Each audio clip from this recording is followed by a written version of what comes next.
2026ကမ္ဘာဖလား Day 4ပွဲစဉ်များပွဲကြိုအထူးသုံးသက်ချက် Sport ပရိသတ်များအားလုံးပဲမင်္ဂလာပါဒီနေ့မှာတော့တနင်္ဂနွေနေ့ညမှာရှင်ပြန်ကစားတော့မဲ့ကမ္ဘာဖလားပွဲစဉ်များကိုသုံးသက်တင်ဆက်ပေးတော့မှာပဲဖြစ်ပါတယ်နယ်သာလန်နဲ့ဂျပန်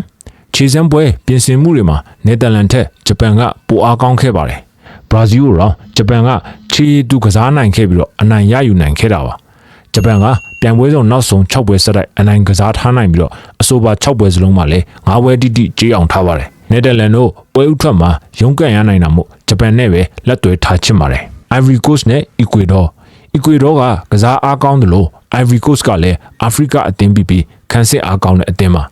Ivory Coast ကပြန်ပွဲဆုံးနောက်ဆုံး၄ပွဲဆက်တိုက်နိုင်ထားပြီးတော့အဆိုပါ၄ပွဲစလုံးကြေးအောင်ထားပါတယ်ဒီကမ္ဘာဖလားမှာအာဖရိကအသင်းတွေကဖြတ်မြင်လို့ခြေစွမ်းပြလာနိုင်ပါတယ်ဒါကြောင့် Ivory Coast ကိုကြိုက်ပါတယ်ဆွီဒင်နဲ့တူနီးရှားဆွီဒင်ကပြင်ဆင်မှုသိမ့်မရှိပါဘူးတူနီးရှားကလည်းအသင်းငယ်ဖြစ်တာမို့တိုက်စစ်အားနေပါတယ်နှစ်သင်းစလုံးဂိုးရတာနဲ့ခံစစ်ပိတ်ဆို့ကစားလာကြမှာပါ